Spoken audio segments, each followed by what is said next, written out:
Allah Subhanahu wa taala menisbatkan ruh Adam kepada dirinya. Menisbatkan artinya menyandarkan ruhnya Adam kepada dirinya. Jadi Adam itu kan terangkai dari jasad dan ruh. Yang mulia dari jasad dan ruh itu ada ruhnya, bukan jasadnya. Jadi kita ini kan terangkai dari dua nih, satu jasad, satu ruh. Yang mulia dari badan kita ini bukan jasad kita, tapi ruh kita. Makanya Allah Subhanahu wa taala, Nabi sallallahu alaihi wasallam mengatakan apa? Rasulullah SAW mengatakan, innallaha la yanzuru ila suwarikum wala ila wala ila amwalikum walakin yanzuru ila qulubikum wa a'malikum. Sesungguhnya Allah tidak melihat fisikmu, tidak pula melihat hartamu, tapi yang Allah lihat adalah hatimu dan amalmu. Dan hati itu dikembalikan ke mana-mana? Kepada ruh.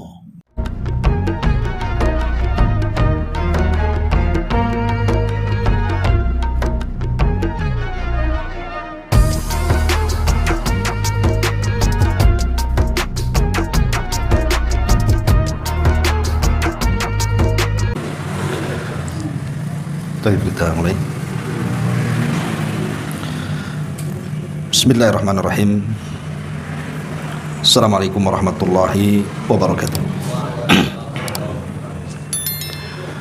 Alhamdulillah wassalatu wassalamu ala Rasulillah wa ala alihi wa sahbihi wa mawalah wa la hawla wa la quwata illa billahi wa ba'd. Alhamdulillah, segala puja dan puji hanya milik Allah Subhanahu wa ta'ala. Salawat dan juga salam kita hadiahkan kepada Rasul kita Nabi besar Muhammad sallallahu alaihi wa ala alihi wasallam. Pembahasan di malam hari ini insyaallah kita akan membahas tentang qasasu Al-Quran, kisah-kisah yang terdapat di dalam Al-Quranul Karim. Tentu mempelajari kisah-kisah dalam Quran ini sangat penting sekali. Karena Allah Subhanahu wa taala sendiri yang mengatakan faqsusil qasasa la'allahum yatafakkarun. Maka ceritakanlah kepada mereka kisah-kisah itu agar mereka berfikir. Jadi kisah-kisah itu diceritakan dalam Al-Quran untuk menjadi renungan, bukan hanya sekedar dinikmati ceritanya, tetapi juga lebih daripada itu harus dijadikan renungan, bahwa dalam setiap kisah Quran itu ada pelajaran. Makanya Nabi SAW ketika dalam kondisi terpuruk dakwahnya, maka Allah Subhanahu wa taala mengkisahkan para pendahulunya, bahwa apa yang dialami Nabi SAW juga dialami oleh para pendahulunya. Makanya Allah mengatakan dalam surah Hud ayat 120, wa kullan naqussu 'alaika min amba'ir rusuli ma nuthabbitu bihi fuadak. Dan semua kisah daripada rasul-rasul kami ceritakan kepadamu wahai Muhammad, agar kisah-kisah yang dengan kisah-kisah itu kami bisa meneguhkan hatimu. Jadi kalau seandainya kita sedang mengalami sesuatu dari ujian-ujian Allah Subhanahu wa taala kepada kita, maka lihatlah para pendahulu kita. Sebagaimana Nabi juga disuruh melihat para pendahulunya. Bagaimana ujian yang Allah berikan kepada Nuh, kepada Ibrahim, kepada Musa dan seluruh para nabi. Maka sama juga dengan kita. Kalau seandainya kita diberikan ujian oleh Allah Subhanahu wa taala, maka lihatlah kisah-kisah para nabi. Termasuk Nabi kita Muhammad sallallahu alaihi wasallam, karena Allah mengatakan laqad kana fi qasasihim ibratun liulil albab. Sungguh pada kisah-kisah mereka itu terdapat pelajaran besar bagi orang-orang yang mau memiliki akal pikiran. Ma'asyiral muslimin wal muslimat rahimani wa rahimakumullah. Dari mana kita mulai kisah ini? Kita mulai kisah ini melihat urutan daripada Al-Quran. biar senang kita membahasnya. Jadi kita akan mengurut sesuai dengan urutan Quran. Memang tidak semua surat-surat dalam Al-Quran itu ada kisah-kisahnya, tapi kebanyakan besar Al-Quran itu setiap suratnya mesti ada kisah-kisah yang Allah kisahkan di dalamnya. Kita mulai dari surah Al-Baqarah. Ma'asyiral muslimin yang dimuliakan Allah Subhanahu wa taala. Di dalam surah Al-Baqarah, tepatnya di permulaan surat Al-Baqarah, Allah Subhanahu wa taala menceritakan kepada kita tentang kisah Nabi Allah Adam alaihi salatu wassalam. Itu di permulaannya. Mulai daripada surat ataupun surah Al-Baqarah ayat 31 sampai kepada 38. Itu cuplikan daripada kisah Nabi Allah Adam alaihi salatu wassalam. Jadi kita mulai kisah Al-Quran dari surah Al-Baqarah, tepatnya di ayat 34 atau 31 sampai 38. Baik, kita akan bacakan dulu ayatnya dan kita urutkan kisah-kisahnya. Ma'asyiral muslimin wal muslimat rahimani wa rahimakumullah. Allah Subhanahu wa taala berfirman dalam surah Al-Baqarah 31. Wa idz qala rabbuka lil malaikati inni ja'ilun fil ardi khalifah. Qalu ataj'alu fiha man yufsidu fiha wa yasfiku dima wa nahnu nusabbihu bihamdika wa nuqaddisu lak. Qala inni a'lamu ma la ta'lamun. Dan ingatlah ketika Rabbmu berfirman kepada para malaikat, aku hendak menjadikan khalifah di permukaan bumi. Maka engkau hendak menjadikan orang yang akan merusak dan menumpahkan darah di sana, sedangkan kami para malaikat bertasbih memujimu dan mensucikan namamu. Maka Allah Subhanahu wa taala berfirman, sungguh aku mengetahui apa yang kalian tidak tahu.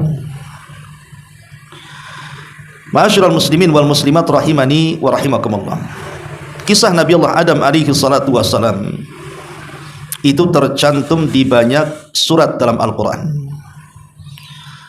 Bahkan penyebutan Nabi Adam sendiri dalam Quran itu tersebut 25 kali. Di antaranya disebutkan dalam Al-Baqarah 31 yang sedang kita bicarakan. Kemudian terulang di Al-Baqarah 33-nya. Kemudian diulang di Al-Baqarah 35-nya. Kemudian terulang di Al-Baqarah 37-nya. Kemudian surah Al-Imran ayat 33.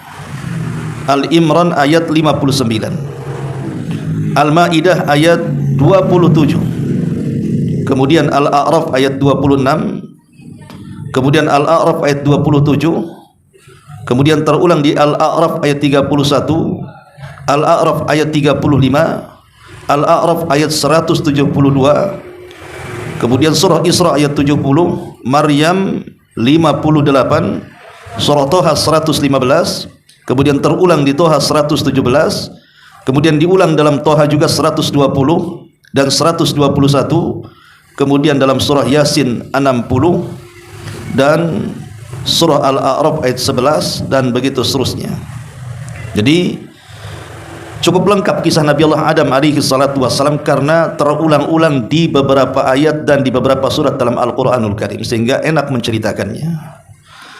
Karena ada nabi-nabi yang Allah Subhanahu wa taala sebutkan di dalam Al-Quran itu ceritanya gamblang, enak menceritakannya.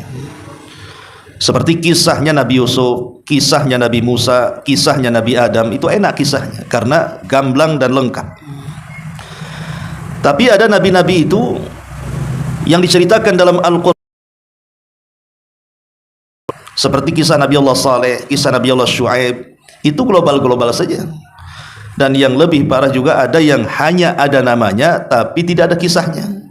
Seperti Ilyasa, Zulkifli, ada namanya tercantum dalam Quran tapi kisahnya tidak ada. Makanya Allah Subhanahu wa taala mengatakan dalam surah An-Nisa ayat 164 dan 165, wa rusulan qad qasasnahum 'alaika min qablu wa rusulan lam naqsushum 'alaika wa kallama Allah Musa taklima rusulan mubasysyirin wa mundzirin li'alla yakuna lin-nasi 'ala Allahi hujjatun ba'dar rusul wa kana Allah azizan hakima. Dan kami telah mengutus rasul-rasul yang sungguh telah kami kisahkan tentang mereka kepadamu dulu. Tapi rasul-rasul yang tidak kami kisahkan tentang mereka juga kami tidak kisahkan kepadamu. Dan Allah telah berbicara kepada Musa dengan langsung. Mereka kami utus selaku rasul-rasul pembawa berita gembira dan pemberi peringatan agar supaya tidak ada alasan bagi manusia membantah Allah sesudah diutus rasul-rasul itu. Dan Allah Maha Perkasa lagi Maha Bijaksana. Ma'asyiral muslimin wal muslimat rahimani wa rahimakumullah. Baik, kita akan fokus kepada kisah Nabi Allah Adam alaihi salatu wassalam. Di sini Allah Subhanahu wa taala menghabarkan kepada para malaikat bahwa Dia akan menciptakan makhluk yang namanya manusia. Allah Subhanahu wa taala mengatakan, wa idz qala rabbuka lil malaikati, dan sungguh kami telah berfirman kepada para malaikat. Dan para malaikat adalah makhluk dari makhluk-makhluk Allah. Mereka adalah utusan-utusan Allah Subhanahu wa taala sekaligus tentara dari tentara Allah Subhanahu wa taala. Malaikat diciptakan dari cahaya. Dan para malaikat ketika Allah ciptakan, Allah tidak berikan nafsu kepada mereka. Sehingga para malaikat itu murni diciptakan hanya untuk beribadah kepada Allah Subhanahu wa taala. Wa yaf'aluna ma yu'marun. Mereka melaksanakan apapun yang diperintahkan Allah. La ya'sunallah, mereka tidak pernah bermaksiat kepada Allah Subhanahu wa taala. Dan kita tahu bahwa para malaikat memiliki jumlah yang banyak yang tidak ada yang tahu kecuali Allah Subhanahu wa taala. Sebagaimana Allah mengatakan, wa ma ya'lamu junuda rabbika illahu wa ma huwa illa dzikra lil bashar. Tidak ada yang tahu jumlah berapa tentara Allah Subhanahu wa taala dari kalangan para malaikat itu kecuali hanya Allah Subhanahu wa taala. Makanya Nabi SAW menjelaskan di langit sana tidak ada 4 jari kecuali ada para malaikat yang berdiri sampai kiamat, yang ruku sampai kiamat, yang sujud sampai kiamat. Saking banyaknya para malaikat yang Allah Subhanahu wa taala ciptakan. Lah para malaikat ini adalah makhluk yang berakal yang pertama kali Allah ciptakan. Karena makhluk yang berakal itu kan ada 3.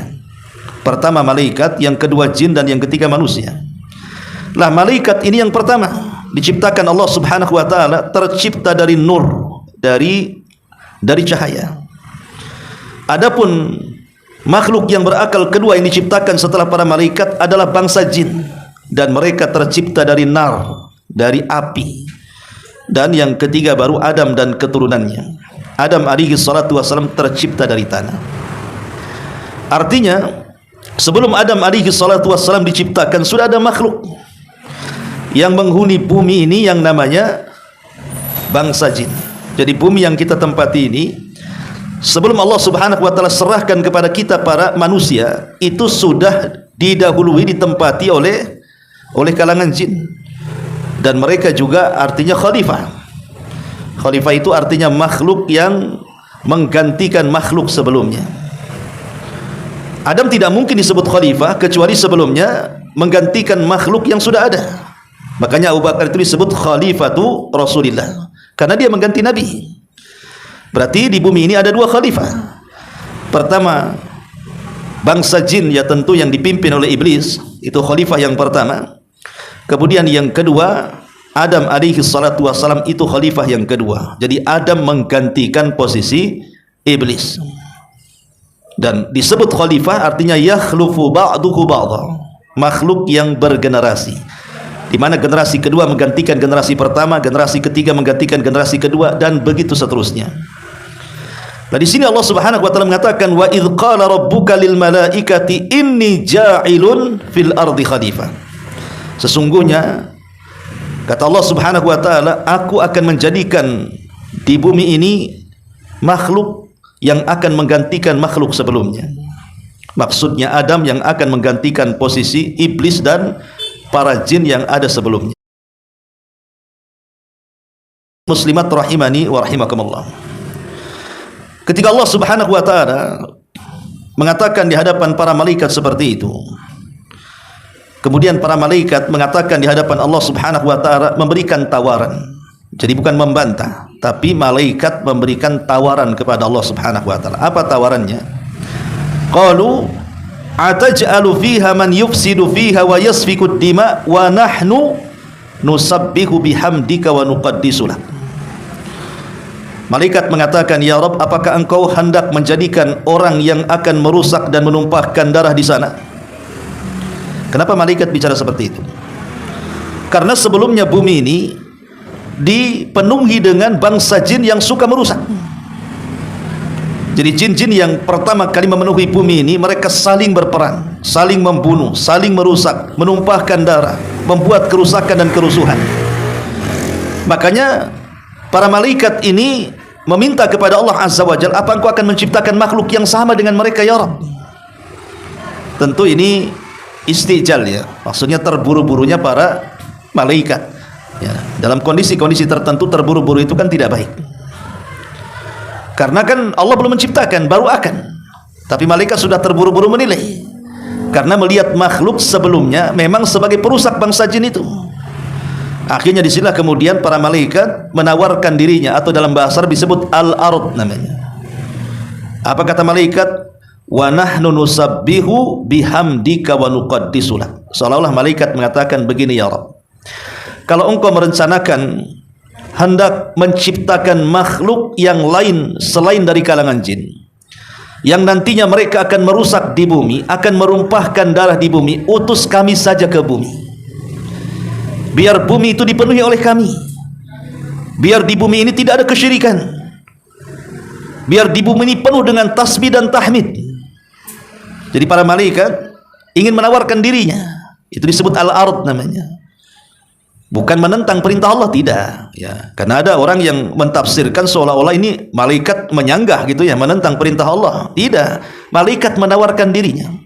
Daripada kau ciptakan makhluk yang sebelumnya sudah ada makhluk yang merusak dan menumpahkan bumi, kami saja turunkan ke bumi, gitu maksudnya. Biar kami di bumi ini bertasbih kepadamu, memuji kamu, membersihkan kamu, mensucikan kamu, dan begitu seterusnya. Baik niatnya para malaikat, karena malaikat tidak suka dengan kerusakan, tidak suka dengan kemungkaran. Tapi Allah Subhanahu wa taala tegaskan kepada para malaikat, inni a'lamu ma la ta'lamun. Wahai para malaikat, aku lebih tahu makhluk yang akan kuciptakan dibandingkan dirimu sendiri. Itulah namanya istijal. Malaikat terburu-buru. Malaikat tidak tahu bahwa nanti kalau Allah menciptakan Adam dan turunannya, ada di antara mereka yang jauh lebih mulia dibandingkan para malaikat ya. Ada makhluk-makhluk dari kalangan manusia itu justru kedudukannya jauh lebih mulia dibandingkan para malaikat. Malaikat tergesa-gesa mengatakan seperti itu di hadapan Allah Subhanahu wa taala. Ma'asyiral muslimin wal muslimat rahimani wa rahimakumullah. Al-Imam Ibnu Katsir rahimahullahu taala menyebutkan dalam kitabnya Al-Bidayah wa Nihayah, ketika Allah Subhanahu wa taala mulai menciptakan Adam alaihi salatu wassalam, maka Allah Subhanahu wa taala mengutus malaikat Jibril agar Jibril ini turun ke bumi. Untuk apa? Untuk mengambil tanah sebagai bahan baku penciptaan Adam alaihi salatu wassalam. Turunlah Jibril menuju bumi. Ketika sampai di bumi, bumi menolaknya dan mengatakan, a'udzu billahi mink an tanqusa minni. Aku berlindung kepada Allah, wahai Jibril, kalau engkau berani mengambil sedikit saja dari tanahku, sebaiknya kau kembali kepada Rabbmu. Kenapa tanah mengatakan seperti itu, atau bumi mengatakan seperti itu kepada Jibril? Karena bumi tahu bahwa nanti ciptaan yang Allah akan ciptakan yang bahan bakunya dari tanah yang berasal dari bumi, ada di antara mereka yang menjadi orang-orang yang akan merusak di bumi dan akan menjadi penduduk neraka. Makanya bumi tidak mau dan meminta Jibril untuk kembali. Maka Jibril pun kemudian kembali dan tidak berhasil mengambilnya. Kemudian Allah Subhanahu wa taala mengutus lagi malaikat yang lain, Mikail. Tapi sama juga kasusnya, Mikail pun ditolak bumi, dan bumi juga berlindung kepada Allah. Kalau Mikail mengurangi tanah yang ada di bumi yang akan diciptakan makhluk yang dikehendaki, maka Mikail pun kemudian naik lagi ke langit dan tidak berhasil untuk mengambil. Sampai ketika beberapa para malaikat tidak berhasil, yang terakhir Allah Subhanahu wa taala utus para malaikat yang disebut dengan Malakul Maut. Lah, Malakul Maut ini berhasil mengambil tanah di bumi. Ketika bumi mengatakan aku berlindung kepadamu untuk mengambil atau mengurangi tanah yang ada di bumi, maka Malakul Maut mengatakan aku pun berlindung kepada Allah kalau aku naik dan tidak membawa tanahmu, katanya. Dua-duanya saling berlindung tuh. Bumi berlindung kepada Allah agar malaikat maut tidak mengambil, malaikat maut pun berlindung kepada Allah kalau dia tidak mengambil tanah itu dan kembali menghadap Allah Subhanahu wa taala. Lah, karena dia adalah malaikat satu-satunya yang berhasil mengambil tanah, sejak itulah dia dinobatkan oleh Allah Subhanahu wa taala menjadi Malakul Maut, kematian bagi makhluk yang akan diciptakannya, Adam dan anak turunannya. Ma'asyiral muslimin yang dimuliakan Allah Subhanahu wa taala, dalam hadis Nabi SAW bersabda, Innallaha khalaqa Adam min qabdatin qabadaha min jami'il ardi. Sesungguhnya Allah Subhanahu wa taala ketika menciptakan Adam itu, maka Allah Subhanahu wa taala mengambil beberapa jenis-jenis tanah yang ada di semua permukaan bumi. Kemudian Rasul mengatakan, faja'a banu Adam ala qadril ardi. Karena hampir kesemuaan bahan baku Adam itu dari bumi, maka Bani Adam juga memiliki sifat seperti sifat-sifat bumi, sifat-sifat tanah. Faja'a minhumul abyad wal ahmar wal aswad wa baina dhalik wal khabith wat tayyib was sahlu wal haznu wa baina dhalik.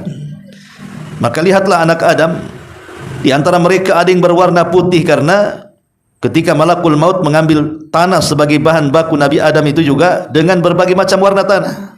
Ada warna yang putih, ada warna yang merah, ada warna yang hitam, dan warna-warna yang bercampur lainnya.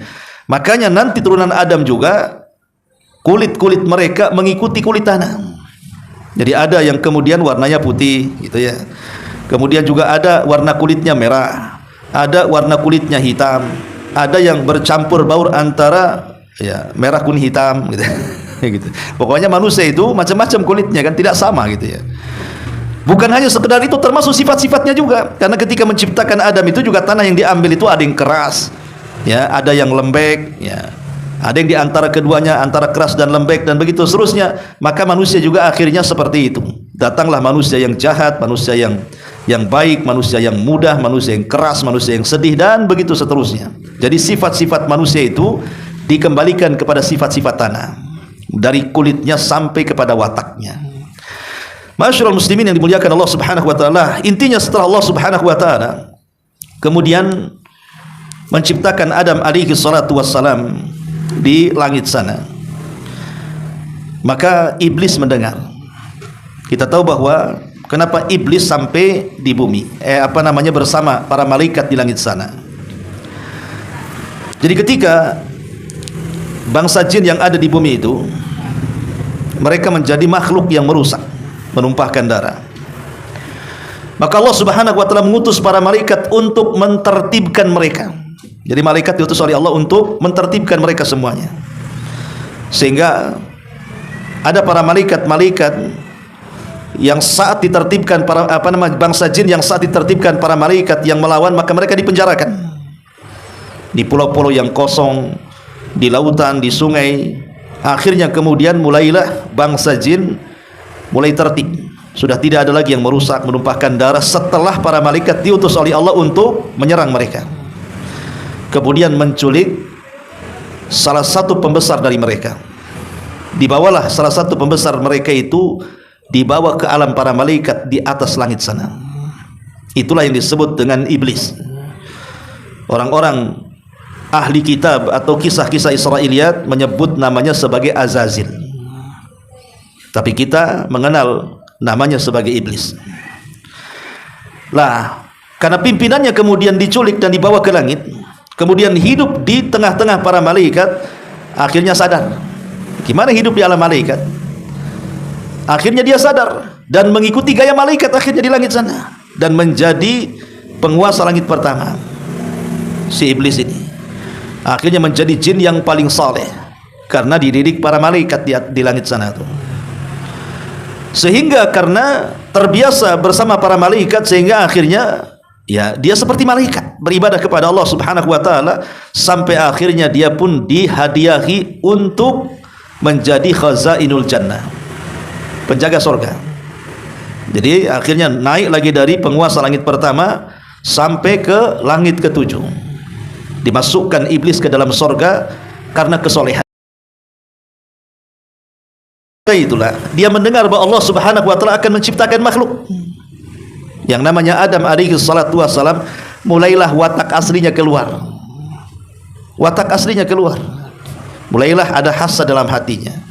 Jangan-jangan Allah Subhanahu wa taala menciptakan makhluk baru ini akan menggantikan posisiku di sorga.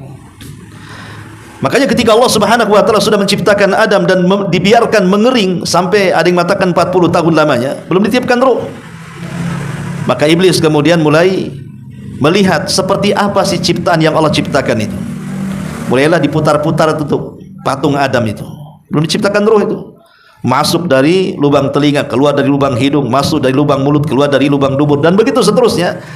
Kemudian iblis mengatakan makhluk yang diciptakan yang baru saja oleh Allah ciptakan ini makhluk yang lemah katanya. Kenapa? Fa innahu ajwab, karena badannya penuh dengan rongga. Artinya ini perlu makan, perlu minum. Ini makhluk yang lemah kata iblis. Kalau Allah serahkan dia kepadaku sudah kuhancurkan. Hasadnya sudah mulai muncul. Ya. Sampai pada waktunya ketika Allah Subhanahu wa taala menghendaki Adam ini ditiupkan ruh, maka seluruh para malaikat termasuk juga iblis hadir di situ. Dikumpulkan oleh Allah Subhanahu wa taala dan ini momen yang sangat-sangat spektakuler luar biasa karena disinilah momen di mana Allah akan tiupkan ruh. Dan Allah sudah memerintahkan para malaikat semata-mata ruh Adam masuk ke dalam jasadnya, kalian harus sujud. Itu perintah Allah. Ya. Maka betul-betul kemudian Allah Subhanahu wa taala katakan falamma sawaituhu wa nafakhtu fihi min ruhi faqa'u lahu sajidin. Ketika kami sempurnakan ciptaannya, falamma sawaituhu wa nafakhtu, dan aku tiupkan min ruhi, dari ruhku. Lihat di sini bahasanya dari ruhku. Jadi ruhnya Adam dinisbatkan kepada Allah. Sesuatu yang diidhafahkan kepada Allah itu mulia. Baitullah mulia karena dinisbatkan atau diidhafahkan kepada Allah. Naqatullah, untanya mukjizatnya Nabi Saleh, untanya Allah, ya. Pokoknya sesuatu yang sifatnya diidhafahkan kepada Allah, maka sesuatu itu akan menjadi mulia. Lah ketika Allah Subhanahu wa taala menyebutkan kalimat ruh Adam diidhafahkan kepada dirinya, min ruhi, dari ruhku, gitu ya.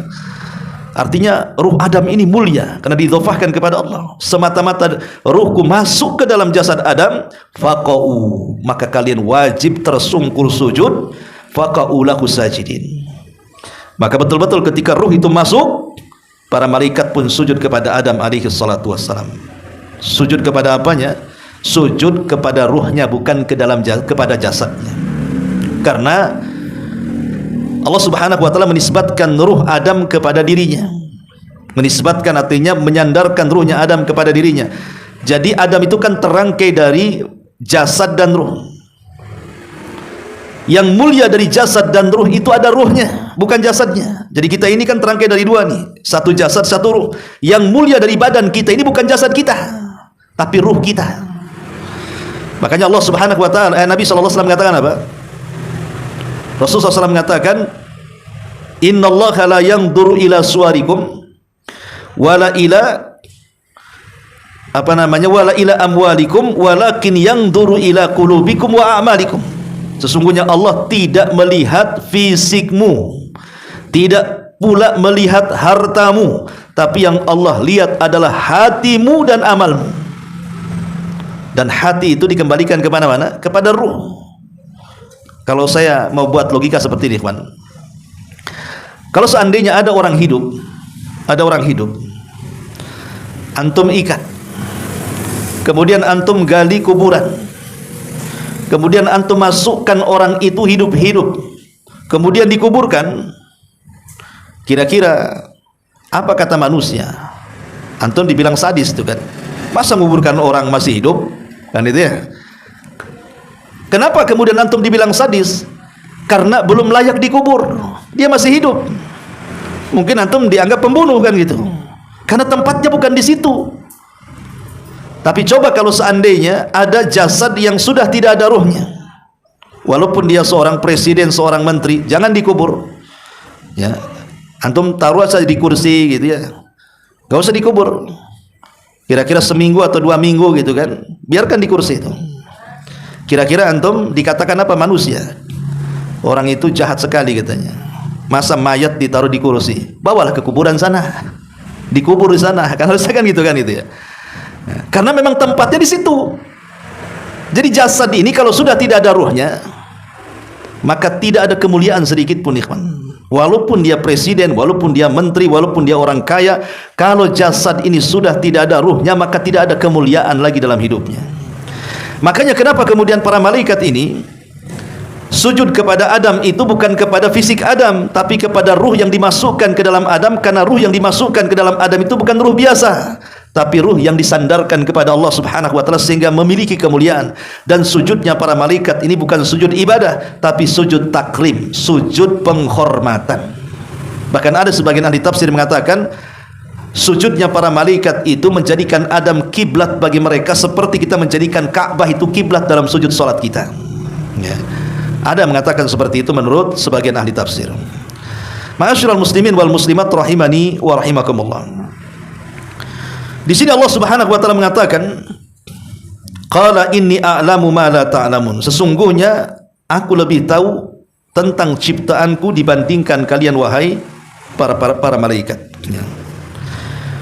Ketika seluruh para malaikat sujud, menunjukkan apa?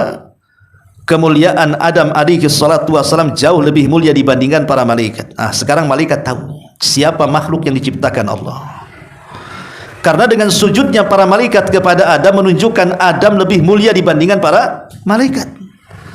Bukan Adam yang sujud kepada para malaikat, malaikat yang sujud kepada Adam, menunjukkan posisi Adam lebih mulia dibandingkan para malaikat, gitu maksudnya. Sekarang baru kau tahu, inilah ciptaanku, kata Allah Subhanahu wa taala. Berbeda dengan para malaikat yang sami'na wa ata'na, dengan iblis yang hadir di tengah-tengah para malaikat. Iblis tidak mau. Dia menolak sujud kepada Adam alaihi salatu wassalam, bahkan dia mengkiaskan posisi dirinya dengan Adam alaihi salatu wassalam seolah-olah dia lebih mulia dibandingkan Adam. Apa kias dia? Dia mengatakan, aku tercipta dari api. Malaikat tercipta dari cahaya. Adam tercipta dari tanah. Di antara tanah dan api yang mendekati cahaya itu mana? Api. Ya kan? Ini ada nih cahaya, api dan tanah. Kira-kira dari tanah dan api yang mendekati cahaya itu apa? Ya api lah. Karena api itu kan mengeluarkan cahaya. Jadi si iblis ini seolah-olah dia lebih baik dibandingkan Adam karena kedekatan ciptaan dia dengan para malaikat. Malaikat tercipta dari cahaya, aku tercipta dari api. Api dengan cahaya kurang lebih saja katanya. Kalau tanah ini, ya gimana tanah? Tanah nggak mengeluarkan cahaya. Makanya dia mengatakan di hadapan Allah Subhanahu wa taala, khalaqtani min nari wa khalaqtahu min tin. Kau ciptakan aku dari api, berarti mendekati cahaya, sementara Adam kau ciptakan dari tanah. Maka kita katakan harusnya iblis tahu diri. Malaikat yang diciptakan dari cahaya saja mau sujud, kau pula yang diciptakan dari api tak mau sujud. Kan begitu logikanya kan? Kan dia mengatakan bahwa aku tercipta dari api, berarti mendekati cahaya. Adam ini tercipta dari tanah. Maka kita katakan, lu malaikat yang tercipta dari tanah dia sujud, kau pula yang tercipta dari api tak mau sujud. Bahasanya seperti itu ya, logikanya kan begitu. Ma'asyiral muslimin yang dimuliakan Allah Subhanahu wa taala. Tapi yang jelas bahwa namanya cahaya tetaplah cahaya dan akan kembali ke cahaya. Dan yang namanya api tetaplah api dan akan kembali kepada api. Artinya karena iblis tercipta dari api dan akan kembali kepada api, maksudnya kembali ke neraka. Dia tercipta dari api, neraka dari api, maka api akan kembali ke api. Tapi Adam diciptakan di antara keduanya, di antara cahaya dan api, sehingga ada keturunan Adam itu yang seperti para malaikat, ada juga yang turunan Adam itu seperti iblis laknatullah alaih, karena dia tengah-tengah masalahnya ya. Baik, kita lanjutkan. Kemudian Allah Subhanahu wa taala mengatakan, wa 'allama Adam al-asma'a kullaha thumma aradahum 'alal malaikati faqala anbi'uni bi asma'i haula'i in kuntum shadiqin. Dan dia, maksudnya Allah, mengajarkan kepada Adam nama-nama benda semuanya. Terjadi silang pendapat di antara ulama tafsir, apa yang diajarkan Allah dari nama-nama kepada Adam itu. Pendapat pertama bahwa yang dimaksud ilmu yang diajarkan kepada Adam dari nama-nama itu, maksudnya Allah memberitahu nama-nama yang sebelumnya tidak punya nama menjadi nama. Contoh dulu, gunung, lautan, pohon, batu, apapun yang ada di bumi belum ada namanya. Ya bumi gitu saja. Tanah ya bagian daripada bumi, laut bagian daripada bumi, sungai, batu, bata, dan begitu seterusnya. Baru Allah Subhanahu wa taala beri nama. Ini gunung, ini namanya gunung yang seperti ini namanya pohon, ini namanya lautan, ini namanya sungai. Pokoknya segala yang tidak ada nama langsung punya nama. Dan Adam diberitahu nama-nama itu. Dan para malaikat tidak diajarkan itu. Kalau Adam menunjuk gunung, ya dikatakan ini apa namanya, malaikat tidak tahu. Maka Adam mengatakan ini namanya gunung, gitu ya. Ini namanya pohon. Nah, itu namanya nama-nama. Kemudian diberitahu Allah kepada Adam alaihi salatu wasallam, sehingga Adam tahu nama-nama seluruh makhluk yang ada di alam semesta, dan malaikat tidak tahu. Ini satu penafsiran. Penafsiran yang kedua, dan ini pendapat yang wallahu a'lam mungkin lebih akrab, ya lebih dekat kepada kisah, bahwa maksudnya Allah mengajarkan nama-nama itu maksudnya bahasa-bahasa yang akan diucapkan oleh seluruh keturunan Adam alaihi salatu wasallam. Jadi Allah mengajarkan semua bahasa yang akan diucapkan oleh turunan Adam. Jadi kalau seandainya Adam hidup di zaman sekarang, dia safar ke Inggris, maka dia bisa bahasa Inggris. Dia safar ke Korea, bisa bahasa Korea. Dia safar ke Indonesia, dia bisa pakai bahasa Indonesia. Dia safar ke Malaysia, dia bisa bahasa Melayu. Dia safar ke Jawa, dia ngomong Jawa. Safar ke Padang, ngomong bahasa Minang. Safar ke Flores, ngomong bahasa Alor. Safar ke mana lagi? Pokoknya semua bahasa daerah, semua bahasa bangsa-bangsa Adam tahu. Karena mereka adalah anak turunannya, dan itu tidak diajarkan kepada para malaikat. Ya. Maka di sini Allah mengatakan wa 'allamal asma'a kullaha. Maka Allah Subhanahu wa taala ajarkan kepada Adam nama-nama benda semuanya, maksudnya bahasa-bahasa yang akan diucapkan oleh kaumnya. Dari sini ikhwatu fiddin, bahwa mempelajari sebuah bahasa, kalau tujuannya untuk berdakwah, itu lebih baik daripada menghabiskan dengan hari-hari ibadah kepada Allah Subhanahu wa taala dalam ibadah sunnah. Jadi kalau seandainya antum belajar bahasa dengan salat malam, belajar bahasa dengan puasa sunnah Senin, Kamis, Daud, dan yang semacamnya, maka mempelajari bahasa itu lebih afdal dibandingkan salat malam, dibandingkan puasa, dibandingkan baca Quran, dan begitu seterusnya. Kalau tujuannya mempelajari bahasa itu untuk satu, mendakwahkan dakwah Islam, yang kedua, mengetahui makar-makar musuh. Karena di zaman Rasul, Ubay bin Ka'ab radhiyallahu an diperintahkan Nabi SAW untuk mempelajari bahasa Yahudi. Maka Ubay pun kemudian tinggal bersama orang Yahudi selama 9 sampai 10 hari. Karena kecerdasannya, dia sanggup untuk menguasai bahasa Yahudi yang diucapkan orang Yahudi. Sehingga Nabi SAW mengatakan, orang yang mengetahui bahasa orang, maka dia akan aman dari makarnya. Orang yang mengetahui bahasa orang, maka dia akan aman dari makarnya. Karena tahu apa yang diucapkan, kan? Makanya dalam Al-Quran itu Allah mengatakan wala taqulu ra'ina wa qulu unzurna. Jangan kalian katakan ra'ina, tapi katakanlah unzurna. Karena kalimat ra'ina ini bahasa Yahudi yang isinya celaan. Ya, maksudnya lain, artinya lain gitu maksudnya, untuk mengejek. Makanya kalau ada orang-orang Yahudi mengejek Nabi SAW, menghina Islam, dan Ubay tahu, maka Ubay langsung menyampaikan kepada Nabi bahwa mereka ngomong begini, mereka ngomong begitu, jadi ketahuan. Mereka tidak bisa buat makar lagi. Ya, jadi mempelajari sebuah bahasa itu jauh lebih afdal. Karena bagaimanapun mempelajari bahasa itu bagian daripada ilmu, dan ilmu itu lebih mulia dibandingkan ibadah. Rasul mengatakan, fadlul alim 'alal 'abid ka fadlil qamari 'ala sairil kawakib. Keutamaan orang alim dengan orang ahli ibadah seperti keutamaan bulan di antara seluruh bintang-bintang yang ada. Ya, jadi menguasai bahasa orang, kalau tujuannya ya tadi untuk mengembangkan dakwah, kemudian juga supaya tahu makar-makar musuh, maka itu lebih baik daripada ibadah-ibadah sunnah. Ya. Ma'asyiral muslimin yang dimuliakan Allah Azza wa Jalla. Setelah kemudian Allah mengajarkan Adam bahasa macam-macam, Maka Allah Subhanahu wa taala mengumpulkan para malaikat dan mengatakan, ambiuni bi asma'i haula'i in kuntum shadiqin. Allah mengatakan, sebutkanlah wahai para malaikat kepadaku nama-nama semua benda ini jika kalian benar. Maka malaikat baru di sini menyatakan kelemahannya di hadapan Adam dan mengatakan, qalu subhanaka la ilma lana illa ma 'allamtana innaka antal alimul hakim. Mereka menjawab, maha suci engkau ya Rabb, tidak ada yang kami ketahui selain apa yang engkau ajarkan kepada kami. Kita jangan katakan malaikat bodoh, tidak, malaikat pintar, diajarkan ilmu kepada mereka, tapi pengetahuan mereka berbeda dengan pengetahuan yang Allah ajarkan kepada Adam.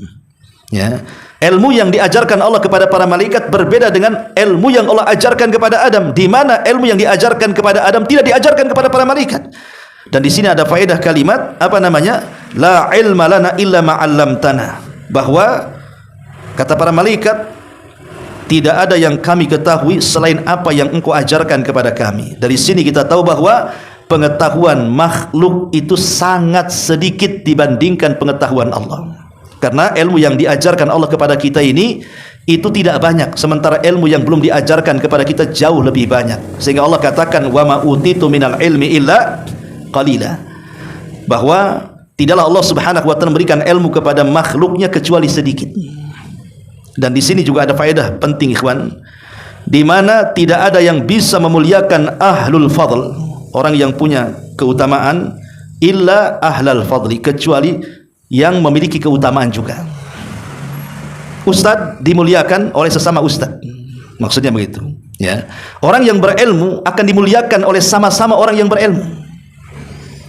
Tetapi kalau satunya berilmu, satunya tidak berilmu, rata-rata mereka karena tidak paham keutamaan, banyak di antara orang-orang yang tidak berilmu meremehkan orang-orang yang berilmu. Malaikat ini tahu keutamaan Adam, malaikat orang makhluk yang mulia di hadapan Allah. Mereka tidak pernah bermaksiat kepada Allah Azza wa Jalla. Dan Adam juga seorang nabi yang diajarkan banyak ilmu. Dia ulama. Malaikat yang mulia memuliakan Adam yang mulia. Makanya di sini ada kaidah bahwa biasanya orang yang memuliakan orang mulia itu karena dia mulia. Dan itu kenyataan kan, di tengah-tengah kita aja kenyataan. Ada kasus dengan ustadz sedikit kan gitu, habislah ustadznya. Dia nggak lihat ilmunya kan, lihat kesalahannya. Nah, kan begitu. Akhirnya merasa ustadz juga dia. Padahal ilmunya tidak sebanding juga dengan ustadz itu. Tapi hanya gara-gara gesekan-gesekan sedikit, akhirnya tidak suka dengan ustadz, punya kelompok sendiri. Nggak ada ustadznya, mereka menjadi ustadz sendiri. Kan gitu. Itulah namanya apa? Karena tidak punya kemuliaan sehingga tidak bisa memuliakan orang mulia.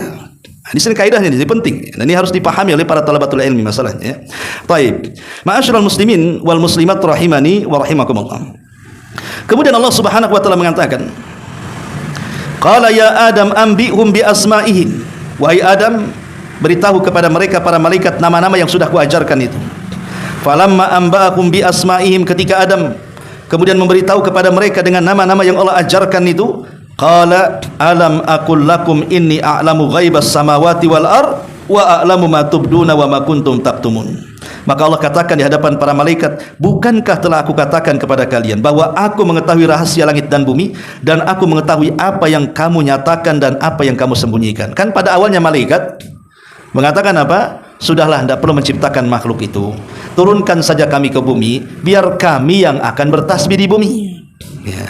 Dan ini ada dalil kalimat wa nahnu nusabbihu bihamdik. Ini ada dalil pentingnya ketika malaikat mengatakan dan kami bertasbih kepadamu. Di sini ada dalil bahwa manusia itu akan melakukan kesyirikan. Kalimat para malaikat mengatakan di hadapan Allah wa nahnu nusabbihu bihamdik, bahwa kami akan bertasbih kepadamu. Di sini kalimat ini bahwa sebagai dalil manusia itu akan melakukan kesyirikan. Kenapa demikian? Karena lawan daripada tasbih itu adalah mengotori. Tasbih itu kan membersihkan. Kita membersihkan Allah. Membersihkan Allah dari apa? Dari segala jenis tandingan-tandingan.